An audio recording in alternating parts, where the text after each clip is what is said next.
Assalamualaikum warahmatullahi wabarakatuh. Salam sejahtera bagi kita semua. Pada kesempatan kali ini saya akan menyampaikan materi presentasi mengenai emosi dan suasana hati. Sebelumnya, saya juga ingin mengucapkan terima kasih kepada Ibu Christine Juwita, SEMM, selaku dosen pengampu mata kuliah Perilaku Organisasi. Saya, Anissa Dewi Vanelia, NIM 2161031 sebagai moderator dan presentator. Dan Adel Novela Sari, NIM 2161011, Sapriliana Lisa Dianti, NIM 2161018 sebagai presentator. Nah, pokok pembahasan pada materi presentasi kali ini dimulai dari 1. Emosi dasar, 2. Sumber emosi dan suasana hati, yang ketiga emosi pekerja, 4. Kecerdasan emosional, yang kelima pengaturan emosi, dan yang keenam aplikasi perilaku organisasi terhadap emosi dan suasana hati. Baik, afek adalah sebuah istilah umum yang mencakup beragam perasaan yang dialami orang meliputi emosi maupun suasana hati. Emosi dan suasana hati dapat saling mempengaruhi, contohnya saat kita bekerja dan mendapatkan reward dari atasan. Hal tersebut dapat membangkitkan emosi kegembiraan para karyawan, dan hal tersebut juga dapat menempatkan para karyawan dalam suasana hati yang bagus atau baik. Yang pertama ada emosi dasar. Emosi mencakup rasa marah, jijik, antusias, iri, takut, frustasi, kecewa, malu, bahagia, benci, berharap, cemburu, gembira, cinta, bangga, terkejut, dan sedih. Berbagai penelitian telah dilakukan untuk membatasi dan mendefinisikan lusinan emosi tersebut ke dalam suatu atau satu kelompok fundamental atau dasar dari emosi. Dalam emosi dasar terdapat beberapa aspek emosi, yaitu yang pertama biologi emosi. Semua emosi berasal dalam sistem limbik otak. Orang-orang cenderung merasa paling bahagia ketika sistem limbik mereka secara relatif tidak aktif. Ketika sistem limbik memanas, emosi-emosi negatif seperti rasa marah dan bersalah mendominasi emosi-emosi yang positif seperti kegembiraan dan kebahagiaan. Sistem limbik yang lebih aktif terdapat pada orang-orang yang depresi, khususnya ketika mereka memperoleh informasi yang negatif. Yang kedua ada intensitas.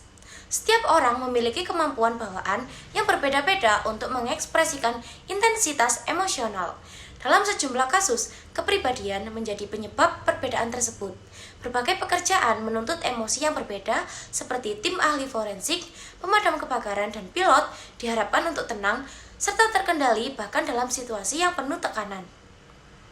Yang ketiga ada frekuensi dan durasi. Contohnya, ada seorang programmer yang kalem, tenang, dan pendiam. Ia sangat mencintai pekerjaannya, tetapi ia tidak menikmati keharusannya untuk memberikan pidato kepada publik sebagai untuk mempromosikan programnya. Tetapi, ia kadang-kadang tetap harus memberikan pidato. Suksesnya pemenuhan tuntunan emosional suatu pekerjaan dilihat pada seberapa sering dan lamanya mereka berusaha untuk menampilkannya. Selanjutnya, apakah emosi membuat kita menjadi irasional? Astronom terkenal bernama Carl Sagan pernah menulis, emosi yang kuat kemungkinan besar dapat membodohi diri kita sendiri. Pengamatan-pengamatan itu menyatakan bahwa rasionalitas dan emosi saling bertentangan, dan jika menampilkan emosi, kemungkinan Anda akan bertindak secara irasional. Contohnya, ketika perusahaan terlalu FOMO atau fear of missing out dalam berinvestasi pada suatu aset A hanya karena artis yang diidolakannya berinvestasi pada aset A juga. Selanjutnya, apakah fungsi emosi itu? Kita membutuhkan emosi untuk berpikir secara rasional. Emosi sangat berguna karena dapat memotivasi orang untuk terlibat dalam tindakan-tindakan penting. Contohnya, karyawan yang marah karena hak gaji lembur yang dijanjikan oleh atasannya tidak diberikan. Sebetulnya, karyawan tersebut sedang memberi peringatan kepada atasannya agar tidak bertindak semena-mena kepada karyawan dan memancing emosi marah para karyawan. Meskipun banyak yang menganggap kemarahan sebagai hal buruk, sebenarnya kemarahan itu dapat membantu untuk melindungi hak-hak kita yang menurut perasaan telah dilanggar. Selanjutnya, suasana hati sebagai afek positif dan negatif. Bila emosi dikategorikan menjadi dua kelompok positif dan negatif, maka akan menjadikan keadaan suasana hati. Karena sekarang emosi dipandang secara lebih umum dan bukan mengisolasi satu emosi tertentu. Afek emosi dan negatif memainkan peran pada pekerjaan dan di luar pekerjaan, dalam artian bahwa hal-hal ini memberi warna pada persepsi-persepsi kita. dan persepsi-persepsi ini dapat menjadi realita yang sesungguhnya. Sebagai contoh, pramugari kereta api yang sedang melakukan tugasnya di dalam gerbong kereta api berpikir bahwa penumpang selalu meremehkan pramugari. Banyak yang tidak menghargai dan tidak menghormati para pramugari yang bertugas, membuat pramugari mempunyai suasana hati yang negatif dan berpikir akan mendorong para penumpang keluar gerbong.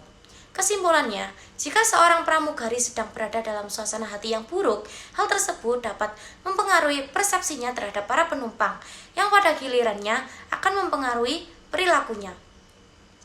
Salah satu cara mengklasifikasikan emosi adalah berdasarkan apakah hal tersebut positif atau negatif. Emosi-emosi positif seperti rasa gembira dan rasa syukur mengekspresikan sebuah evaluasi atau perasaan menguntungkan. Emosi-emosi negatif seperti rasa marah atau rasa bersalah mengekspresikan sebaliknya. Materi selanjutnya akan dipresentasikan oleh Kak Sapriliana Lisa Dianti. Selanjutnya yaitu mengenai sumber-sumber emosi dan suasana hati. Berikut ini adalah sumber-sumber emosi dan suasana hati. Yang pertama yaitu kepribadian, yang kedua hari dalam seminggu dan waktu dalam sehari, yang ketiga cuaca, yang keempat stres, yang kelima aktivitas sosial, yang keenam tidur, yang ketujuh olahraga, yang kedelapan usia, dan yang terakhir adalah gender. Selanjutnya ini penjelasan mengenai kepribadian. Kepribadian memberi kecenderungan kepada orang untuk mengalami suasana hati dan emosi tertentu. Contohnya, staf accounting merasa bersalah dan merasakan kemarahan dengan lebih mudah saat ditegur oleh manajer dibandingkan karyawan biasa yang merasa lebih tenang dan rileks dalam situasi apapun. Yang selanjutnya adalah hari dalam seminggu dan waktu dalam sehari. Sebagian besar orang berada di tempat kerja atau sekolah pada hari Senin hingga Jumat. Dengan demikian, sebagian besar orang akan memanfaatkan akhir minggu untuk bersantai dan bersenang-senang. Orang-orang biasanya berada dalam semangat yang lebih rendah pada awal pagi. Seiring hari berlanjut, suasana hati cenderung meningkat dan kemudian menurun pada malam hari. Yang selanjutnya adalah cuaca. Banyak orang percaya bahwa suasana hati mereka berhubungan dengan cuaca. Tetapi bukti menunjukkan bahwa cuaca memiliki sedikit pengaruh terhadap suasana hati. Seseorang tidak menunjukkan suasana hati yang baik pada hari yang cerah dan sebaliknya menunjukkan suasana hati yang buruk pada hari yang gelap atau pada saat hujan. Yang selanjutnya adalah stres. Stres sangat mempengaruhi emosi dan suasana hati. Contohnya, seorang admin penjualan yang kehilangan banyak pelanggan menimbulkan stres yang berkepanjangan. Tingkat stres dan ketegangan yang menumpuk di tempat kerja dapat memperburuk suasana hati karyawan, sehingga menyebabkan mereka mengalami lebih banyak emosi negatif. Selanjutnya yaitu aktivitas sosial. Aktivitas sosial meningkatkan suasana hati positif dan memiliki pengaruh sedikit terhadap suasana hati negatif. Contohnya, saat ada acara syukuran di kantor, semua karyawan berkumpul makan secara bersama-sama dan hal tersebutlah yang meningkatkan suasana emosi positif untuk semua karyawan. Yang selanjutnya yaitu tidur.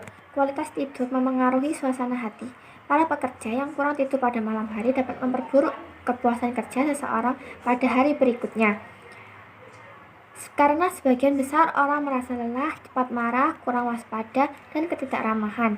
Yang selanjutnya yaitu olahraga.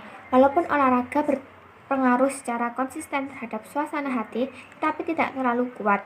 Jadi olahraga dapat membantu Anda berada dalam suasana hati yang lebih baik, tetapi jangan mengharapkan mukjizatnya.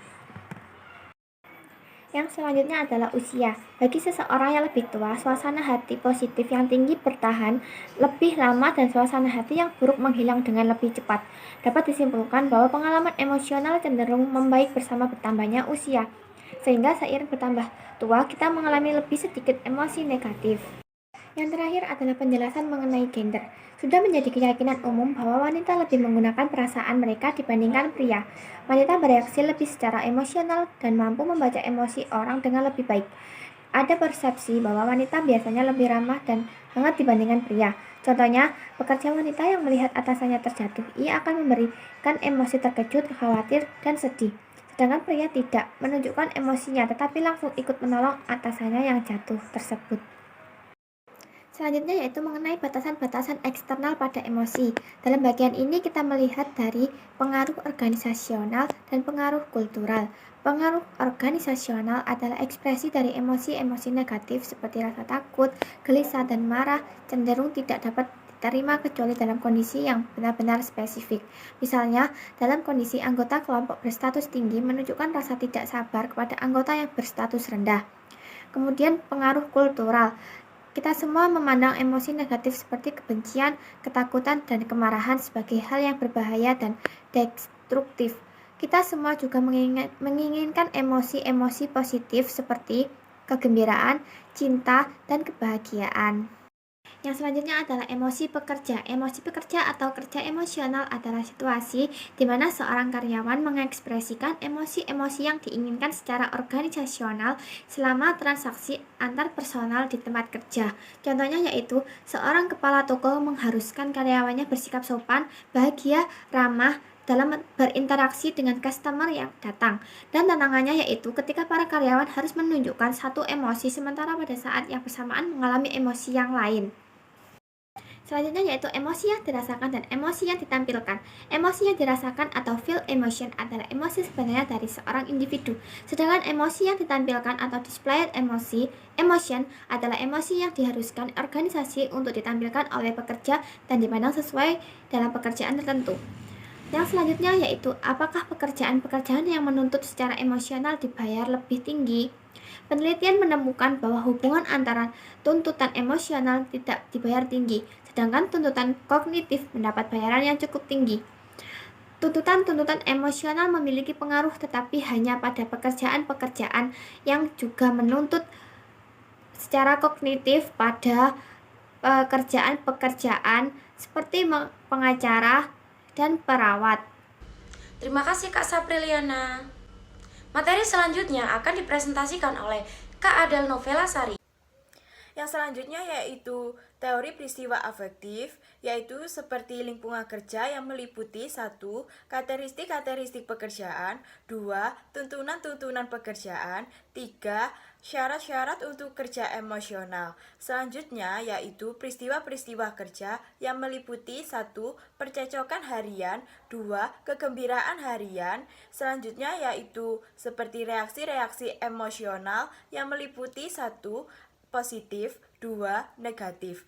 Dan reaksi-reaksi emosional juga meliputi seperti 1. Kepuasan kerja, 2. Kinerja pada perusahaan. Dan selanjutnya yaitu seperti kecenderungan pribadi yang meliputi 1. Kepribadian, 2. Suasana hati. Teori peristiwa afektif, yaitu teori tersebut dimulai dengan mengenali bahwa emosi adalah sebuah respon terhadap peristiwa dalam lingkungan kerja. Lingkungan kerja meliputi semua hal yang melingkupi pekerjaan tersebut, beragam tugas dan tingkat otonom, tuntunan pekerjaan, dan persyaratan-persyaratan untuk mengekspresikan kerja emosional. Lingkungan ini menciptakan peristiwa-peristiwa kerja yang dapat berupa percecokan, kegembiraan, atau keduanya. Yang selanjutnya yaitu kecerdasan emosional. Kecerdasan emosional, emotional intelligence adalah kemampuan seseorang untuk mendeteksi serta mengelola petunjuk-petunjuk dan informasi emosional. Kecerdasan emosional terdiri atas 5 dimensi, yaitu 1. Kesadaran diri. Kesadaran diri yaitu seperti sadar atas apa yang Anda rasakan. 2. Manajemen diri. Manajemen diri yaitu kemampuan mengelola emosi dan dorongan-dorongan Anda sendiri. 3. Motivasi diri. Motivasi diri yaitu kemampuan bertahan dalam menghadapi kemunduran dan kegagalan. 4. Empati. Empati yaitu merupakan kemampuan merasakan apa yang dirasakan oleh orang lain. 5. Keterampilan sosial. Keterampilan sosial yaitu kemampuan menangani emosi-emosi orang lain. Yang selanjutnya yaitu berikut argumen-argumen yang mendukung dan menentang keberadaan kerja emosional dalam perilaku organisasi, yaitu seperti daya tarik intuitif. Daya tarik intuitif yaitu orang-orang yang dapat mendeteksi emosi orang lain, mengendalikan emosi mereka sendiri, dan menangani interaksi sosial dengan baik akan mempunyai kaki yang kuat untuk berdiri dalam dunia bisnis. Jadi, pemikiran ini berlanjut. 2. L meramalkan kriteria yang penting. L meramalkan kriteria yang penting, yaitu terdapat banyak bukti yang memperkuat bahwa L tingkat tinggi memengaruhi kinerja seseorang menjadi lebih baik dalam pekerjaannya. Sebuah tinjauan dari 59 penelitian juga mengindikasikan bahwa secara keseluruhan L berhubungan secara moderat dengan kerja pada pekerjaan. 3. L berbaris biologis.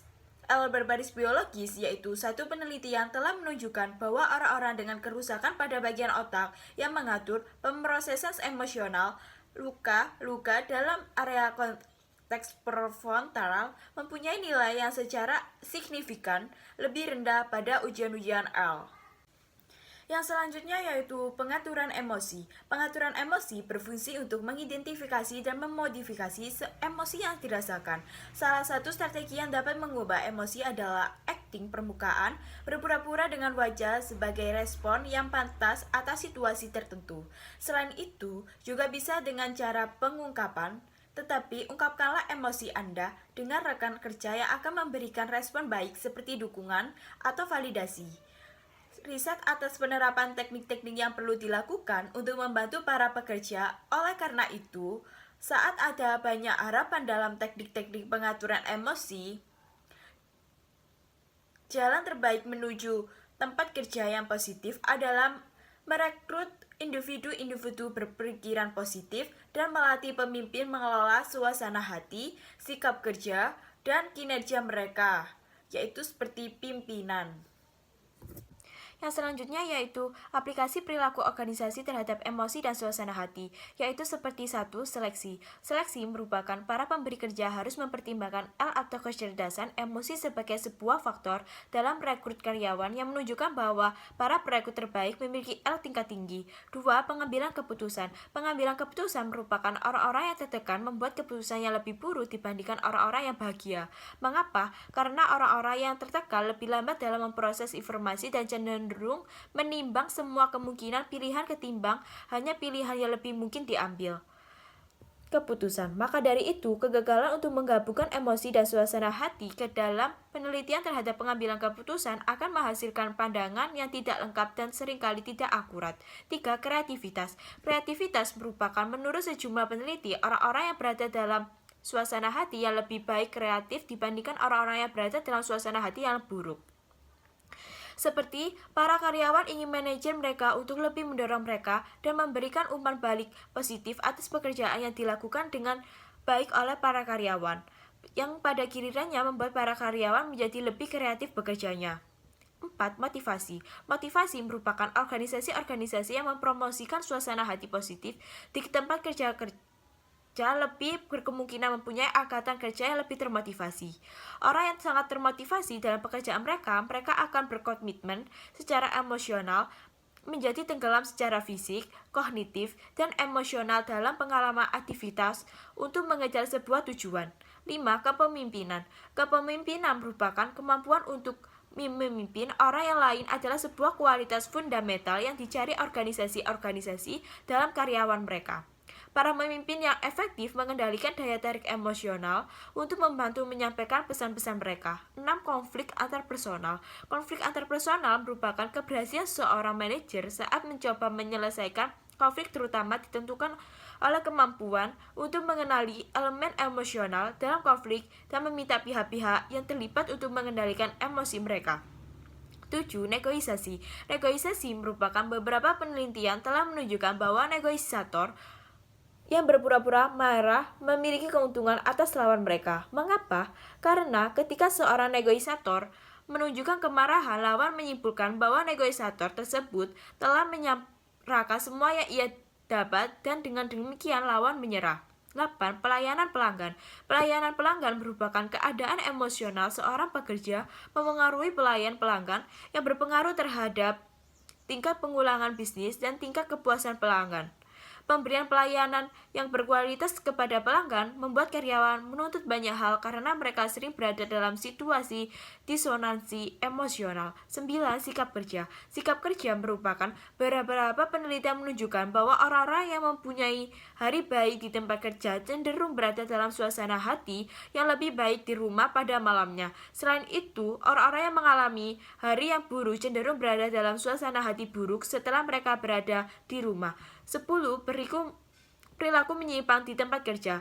Perilaku menyimpang di tempat kerja merupakan emosi-emosi negatif juga dapat membawa sejumlah perilaku menyimpang di tempat kerja. Contohnya yaitu seperti seorang karyawan yang iri hati dapat bersikap bermusuhan dengan berbuat licik kepada karyawan lain, menyimpangkan keberhasilan orang lain secara negatif, dan menyimpangkan secara positif pencapaian-pencapaiannya sendiri. Bagaimana para manajer memengaruhi suasana hati? Para manajer dapat menggunakan humor dan memberi karyawan mereka penghargaan kecil sebagai apresiasi terhadap pekerjaan yang dilaksanakan dengan baik. Selain itu, riset mengindikasikan bahwa ketika para pemimpin berada dalam suasana hati yang baik, anggota kelompok menjadi lebih positif dan sebagai hasilnya para anggota akan lebih bekerja sama. Terima kasih Kak Adel.